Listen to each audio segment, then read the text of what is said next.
Mais on est dans cette situation de crise parce que Benyamin Netanyahou a accepté que le système judiciaire soit en tête de l'ordre du jour, alors que l'électorat Likoud, qui savait qu'il y avait ce programme, lui tenait à autre chose, l'électorat Likoud. C'est un électorat populaire, c'est un électorat qui attendait des choses sur le pouvoir d'achat, c'est un électorat qui attendait des choses sur la crise du logement. C'était pas de savoir comment on va nommer 2, 3 ou 4 juges à la Cour suprême. Nous avons le plaisir d'être en ligne avec Philippe Velilia. Philippe, bonjour, Boker Tov. Bonjour Boker Tov. Merci d'être avec nous ce matin. Alors, nous vous avons sollicité parce que normalement, ce matin, doivent reprendre les pourparlers au sein de la présidence de l'État entre partisans et opposants de la réforme. Alors, si on devait chiffrer de 0 à 100, quelle chance vous donneriez de réussite à ces pourparlers aujourd'hui ? Une chance minoritaire, je dirais 30%. 30%, et pourquoi alors ?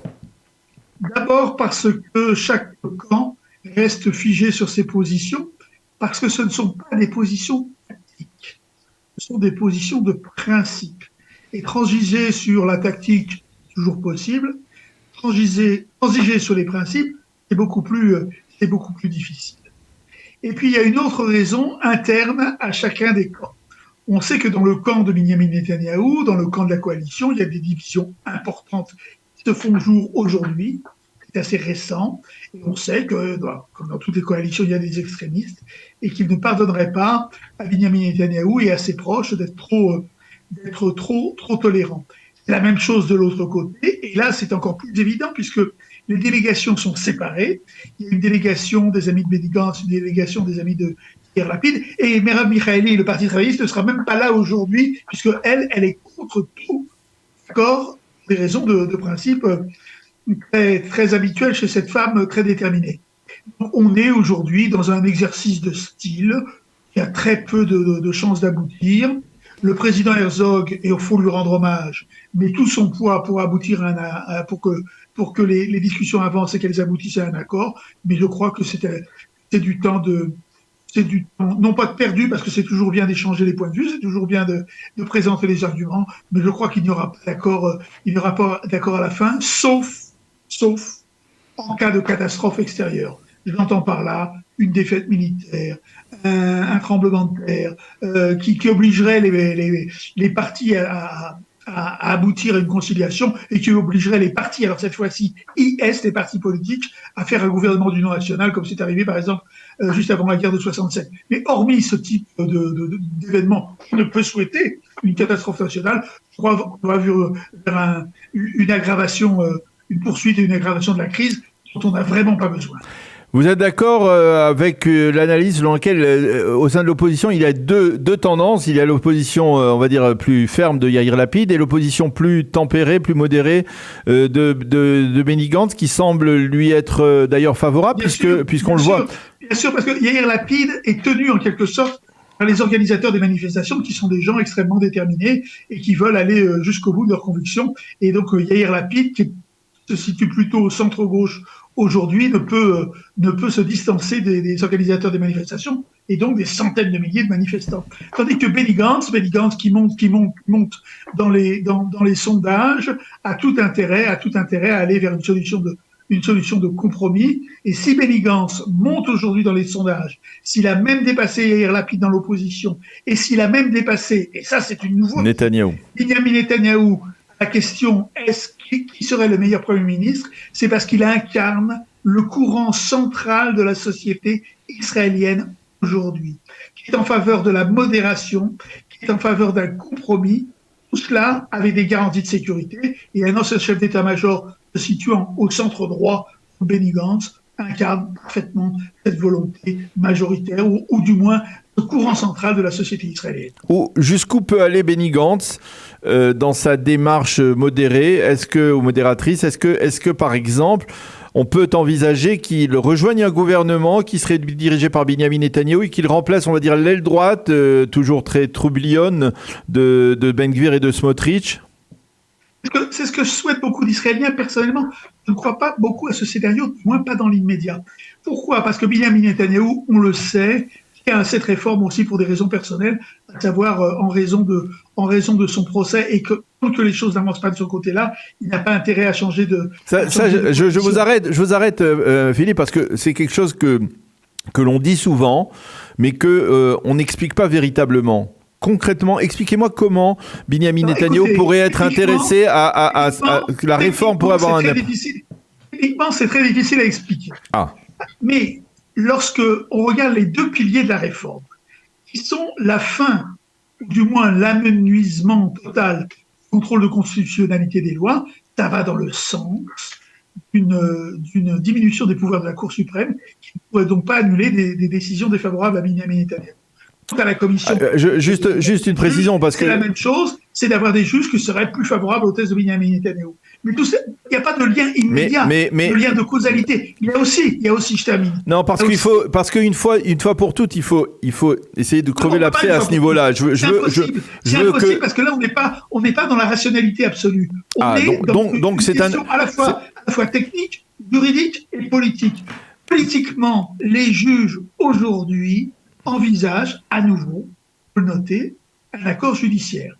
Un accord entre Binyamin Netanyahu et la justice, et c'est pas un hasard si on en reparle aujourd'hui, on en a parlé il y a un an, mais Binyamin Netanyahu voudrait un accord beaucoup plus favorable que celui qui lui est proposé. On est dans le cadre d'une réforme qui agite les esprits, qui inquiète aussi les magistrats, faut le dire, et donc il y aurait peut-être tendance à passer plus facilement un compromis avec Binyamin Netanyahu.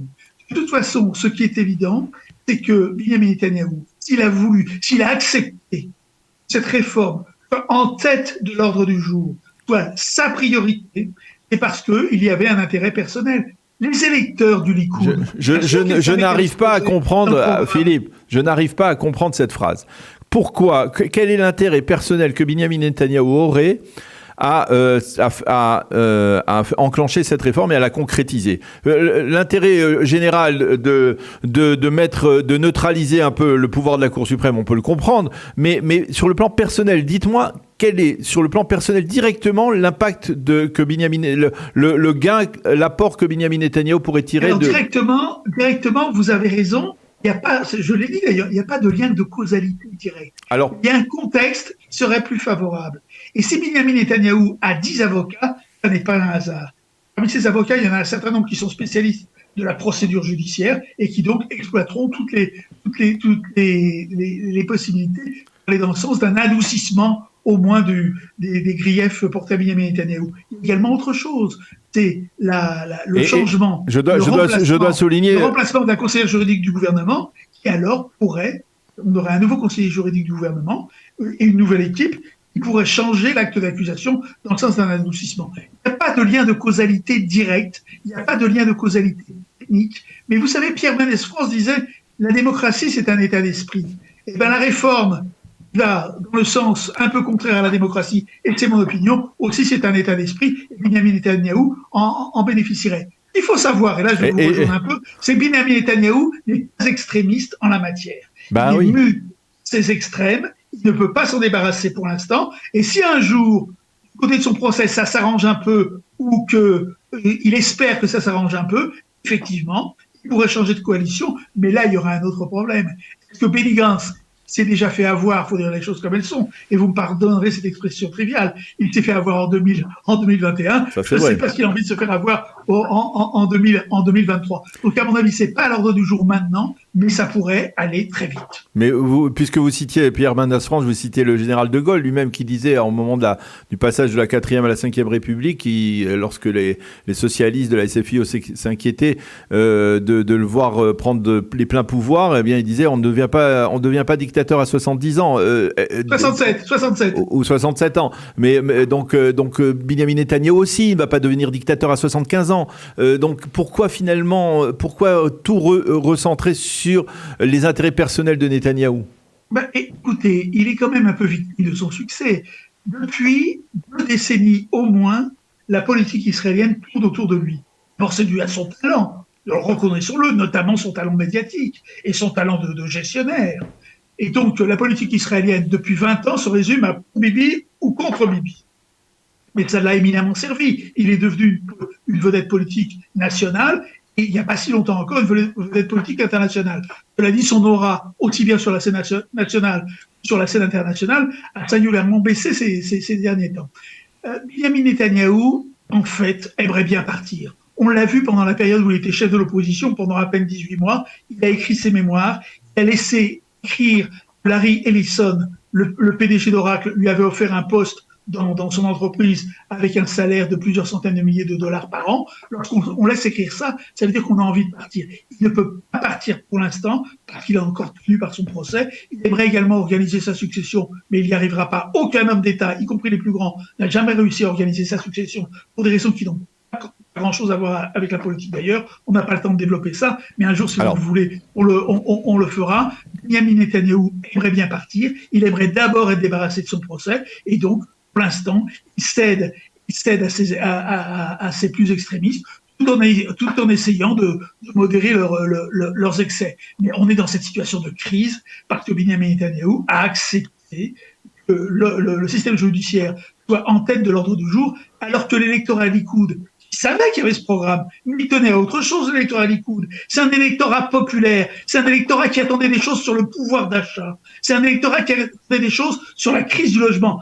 Dans cet électorat, toutes les mères de famille attendaient la tenue de la promesse sur la gratuité d'enseignement pour les enfants de 0 à 3 ans. Il y a des mères de famille dans mon entourage qui consacrent la quasi-totalité de leur salaire pour payer 5000 shekels faire garder leurs enfants. C'est ça qu'elles attendaient. C'était pas de savoir comment on va nommer 2, 3 ou 4 juges à la Cour suprême. Cette réforme, on en parle depuis 20 ans, 30 ans, et peut-être est-elle nécessaire. Moi, je ne suis pas hostile à toutes les réformes, mais on aurait pu attendre encore 6 mois, et pendant ces 6 mois, faire des choses un peu plus utiles au pays, et éviter une crise qui nous plonge aujourd'hui dans un état d'insécurité, et c'est pas Philippe Velila qui le dit. C'est le chef d'état-major, c'est le ministre de la Défense, c'est le patron du Mossad et c'est le patron du Shabak. On aurait pu éviter cette crise pour des raisons, à mon avis, strictement politiciennes. On y est, et on y est, à mon avis, encore pour quelques temps, et peut-être avec des dangers encore plus grands ce qu'on imagine aujourd'hui. Alors, je voudrais vous poser une dernière question, une question que j'ai d'ailleurs posée sur le plan économique à notre ami Jacques Bendelak, qui était le premier intervenant dans notre heure d'actualité.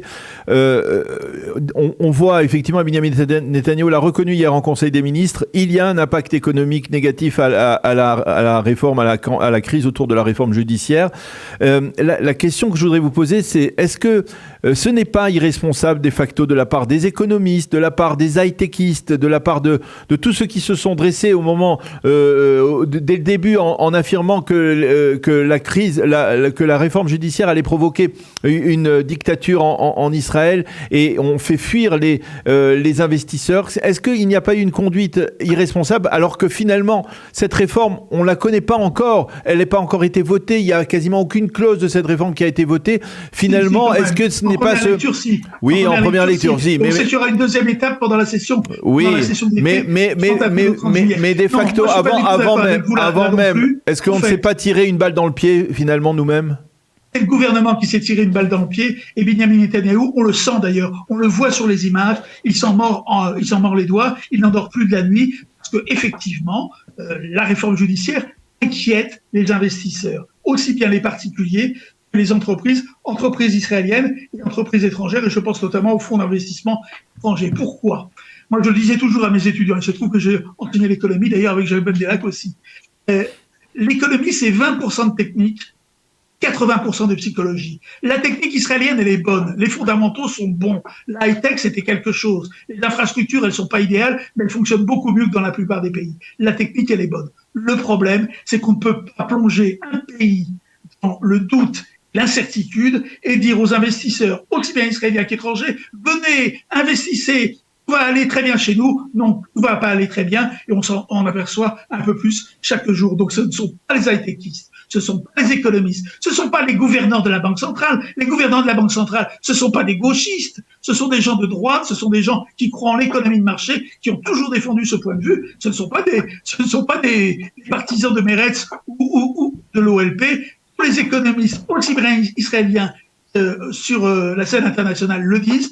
Une réforme nuit au climat des affaires. Et quand vous nuisez au climat des affaires, vous nuisez aux affaires tout court. C'est ça la réalité de l'économie israélienne aujourd'hui. Eh bien, Jacques Bendelak, merci beaucoup de nous avoir... Philippe Velila. Pardon, j'ai parlé de Jacques Bendelag. Philippe Velila, merci beaucoup d'avoir été avec nous sur Radio Kalita, nous avoir livré votre appréciation de la situation aujourd'hui. Donc on est maintenant presque 3 mois après l'annonce de la réforme judiciaire. Merci d'avoir été avec nous ce matin. Bonne journée, à bientôt et Chag Sameach. Merci à vous, bonne fête de Pâques, Chag Sameach. Chag Sameach. Merci Philippe, à bientôt.